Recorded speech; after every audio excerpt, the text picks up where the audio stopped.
Hello everybody, welcome back to this channel. Hope you're doing good. Today let's talk about police corruption and police brutality, not to just the citizens but within the police force.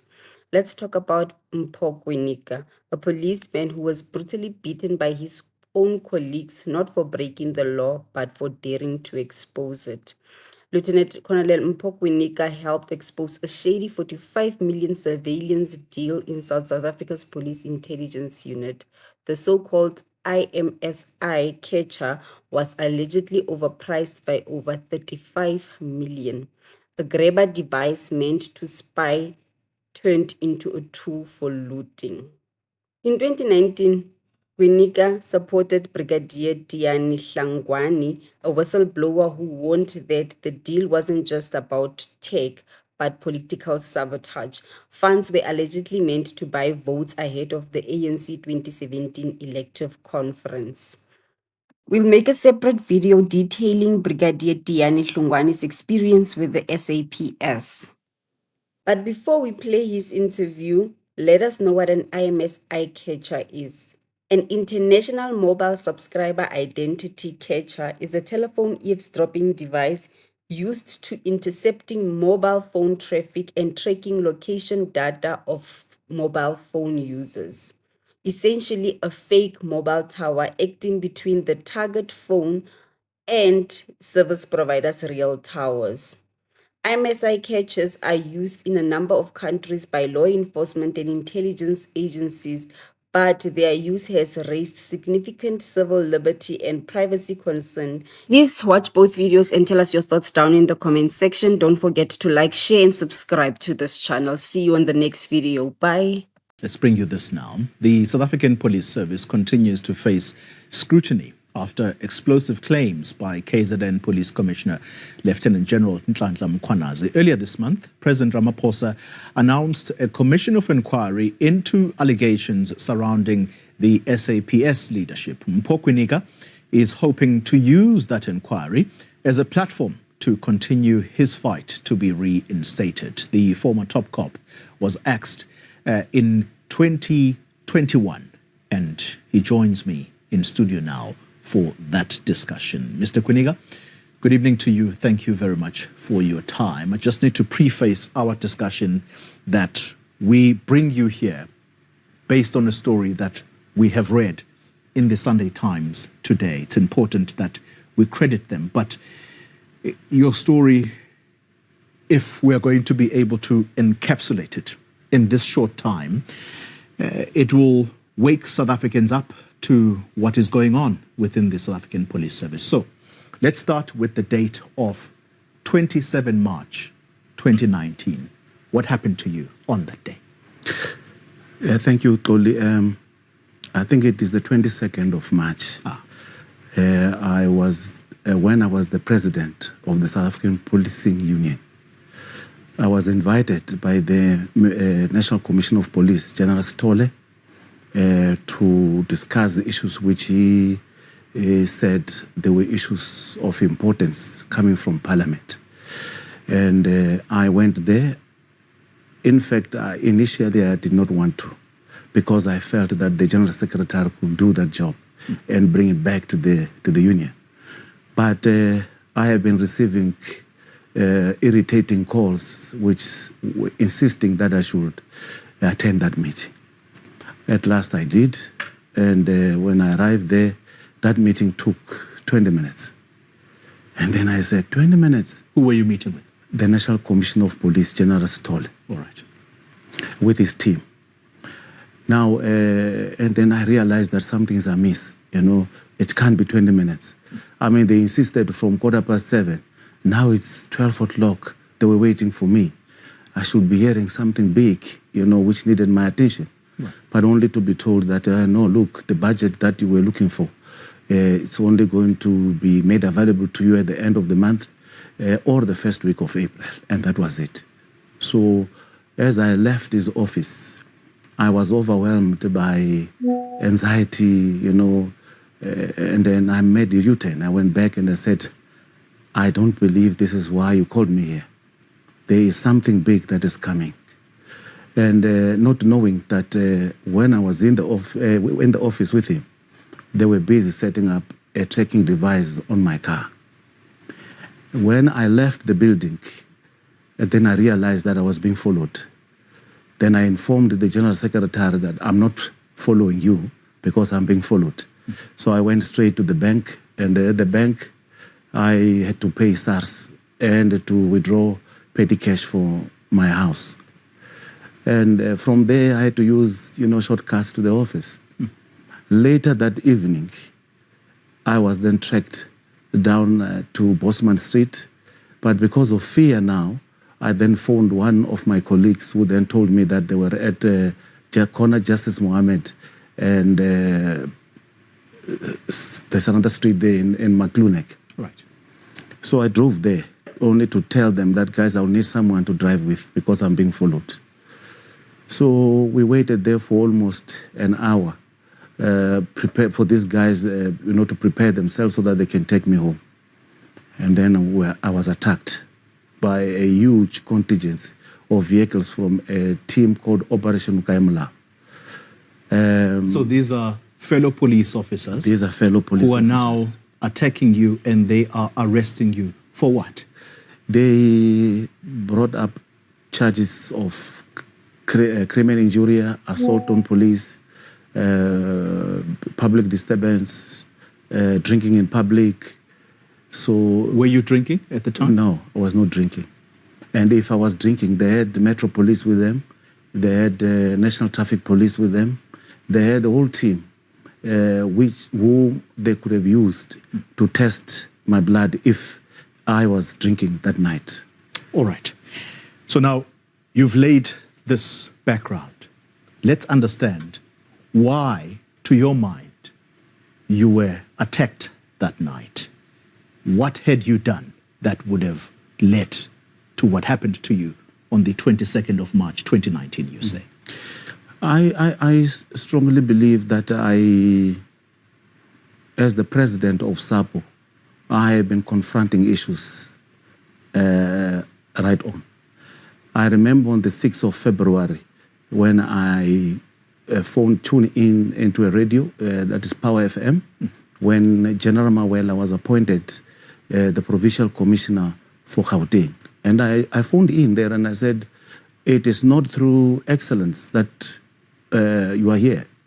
It is not because of merits that you are here. I strongly believe that you don't deserve the position because of what transpired in Vuwani. We had 28 schools banned under his watch. And then I was confronted by the communities who said, please, can we use you to expose this team that is busy banning the schools? And then I phoned him. I phoned him and I said, the schools are banning. We got 3 schools banning. We cannot continue and we cannot allow this situation to continue unabated. And then he said he will come back to me. And he never came back to me. 28 schools banned under his watch. Elias Mawela. Elias This Mawela. is the former commissioner of Gauteng. Yes. All right.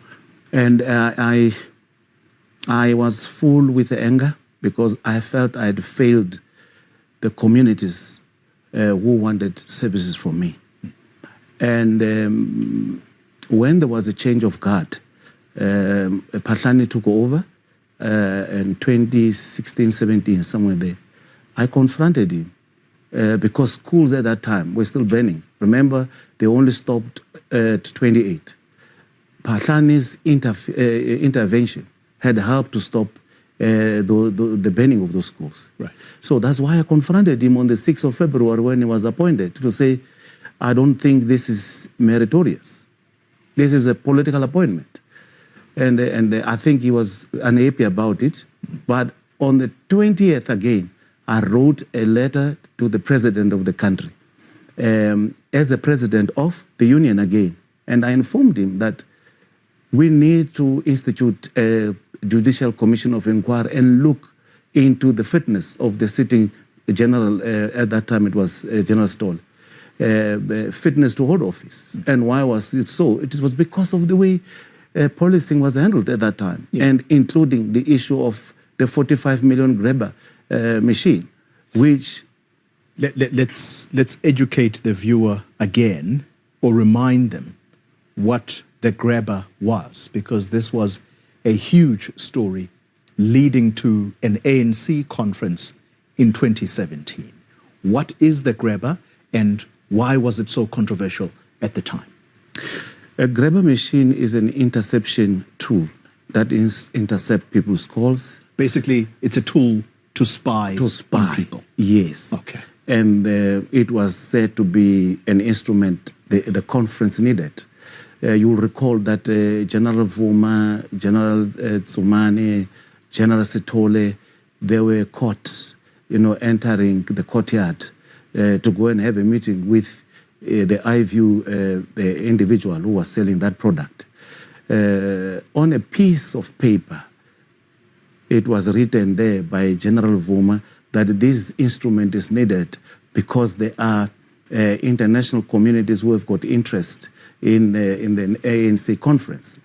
We don't request a tool such as that one without recommendations that are coming from the operatives themselves.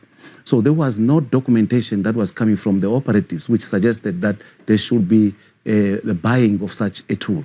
That was one thing. Second thing is that that instrument could be sourced at the tune of about 7.5 million rand. They wanted one instrument at the tune of 45 million rand. And that did not augur well with us. And so it was on that basis that you said a board of inquiry must be instituted on the fitness of General Khetla Sithole at the time, who was the police commissioner.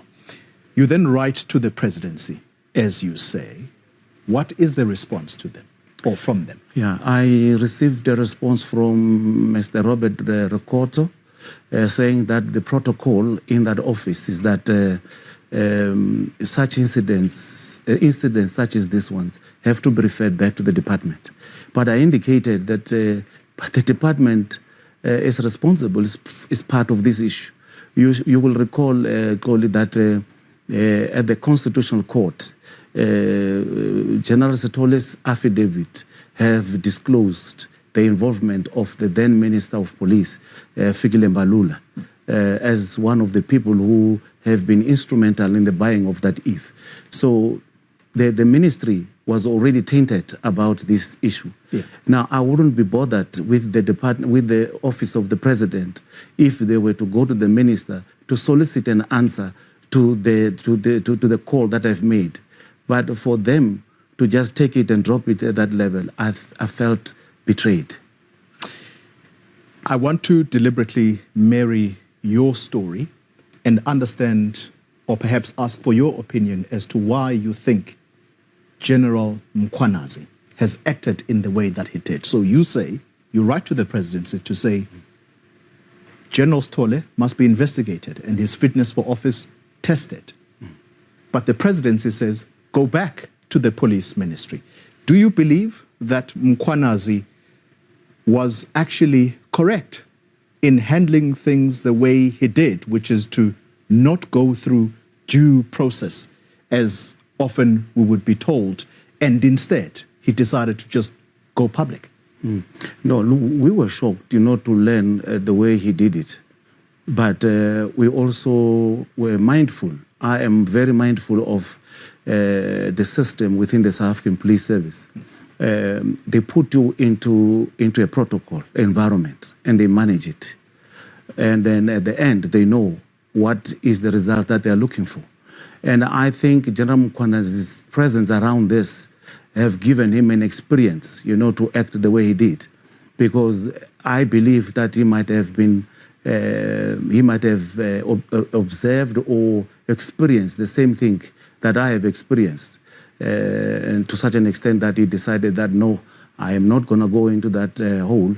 I have to go public. So let's conclude your story, therefore. You say you support this inquiry. In fact, you want to testify in this inquiry. Your assault,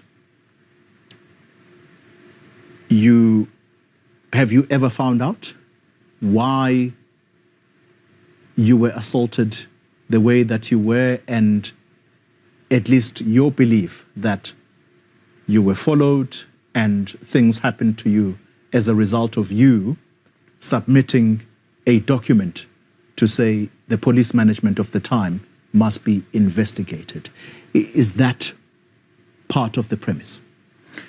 Look, I really want the commission and even the ad hoc, if possible, I need to go to both of them because I believe that IPID need to be investigated. And the national prosecuting authorities must be investigated. Mm-hmm.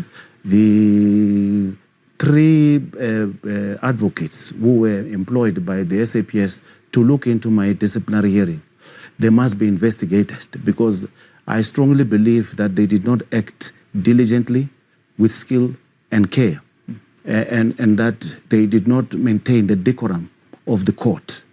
I also believe that the presiding officers in both the departmental hearing, the hearings which took place there, that is Matlapeng, the advocate Matejwana, advocate Ngobese, advocate Mbuweni, these people need to answer because what they did is against the Prevention of Corrupt Activities Act, Prevention and Combating of Corrupt Activities Act. I also want the National Commission of Police to explain to, not to me, but to the public and the police officials, why didn't they respond to the issues that I placed before him? Yeah. He had not followed the requirements of the PFMA Section 38, which says that accounting officers, when corruption is reported to them, they need to take necessary steps on that. The issue of the LPC, I spoke to Advocate Fourie. I want him to explain, not only to me, again, to the public, when we report the conduct of the advocates, of the legal people, of the lawyers. Of the lawyers. They need to deal with those issues. They must not tell me that I have got another avenue where I can ventilate this thing. Arbitrations does not look at the conduct of the lawyers. It is the LPC that has to deal with that. Finally, you also want your job back.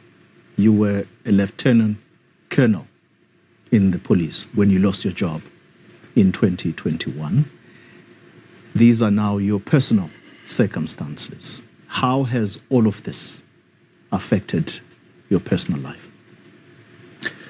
Look, I think I've been in the service for 33 years. My whole pension, when I was dismissed, it was taken over by SARS. I haven't, not even a cent. I left the SAPS, not even a cent was paid to me. I had properties. I lost everything. I'm going to lose the last property now on the 27th of October, 2025. Now. If what? If I am unable to convince the court that I have got money to pay for that property, they will take it. And that will be done with me for reporting crime, for being a whistleblower. And I strongly believe that maybe these two institutions will be able to remedy the situation that I'm faced with. I have done nothing wrong. I have never taken a cent from the SAPS. I was never taken a disciplinary process for misconduct in the SAPS, let alone the issue of crime. I could have been erratic, in using the gun against people. I have never done anything. I have a clean record. But the police management and the executive authorities decided to gun for me. For what? For reporting crime. This is Warrant Officer Mashaba. I'm a police officer in the South African Police Service. I do have a problem. I need help, very, very serious help. The managers at my station committed a fraud. And I found out that they did committed a fraud through a docket which I once attended and framed me with a civil claim. Now they want to kill me. I survived a lot of attempts that they were trying to kill me. So I need help. Please, if there is any help out there, come and help me. I do have about a year without reporting at work because I'm running away of me being killed by these police officers. They tried on August and February this year to kill me. So I do need the help, very serious. I do have a docket, which is a fraudulent docket with me, and I did compile that docket. It just needed to be registered. I did give I last gave the management in the SAPS a docket for them to register in August last year. Until today, the docket is not registered. That means they are covering these people. So I do need serious help, please. I'm scared. I'm living in a cage at home. I turn my home as a cage to beef up security. I don't have a chance that I can be able to go out and enjoy myself because I might be killed at any time. I'm always in my house. If there is any help here or anyone who can help me, go to the station, Mondio SAPS, and then you look for a patrol van. You come with it at my place. They will bring you at my place. I can't go anywhere. I can't go at the police station because that is where it's dangerous. They can kill me. I can't go to work. They are busy taking my money out of my salary without a reason. And I can't go, at least example, like going to Labor Department to lay a charge, because it might happen that they follow me and they kill me anyway, because I don't know even when I go out I will be able to come back home. So please, I need the help. I want to register this docket so these people can be charged for what they did. They committed a fraud. They took the state money and framed me with a civil claim.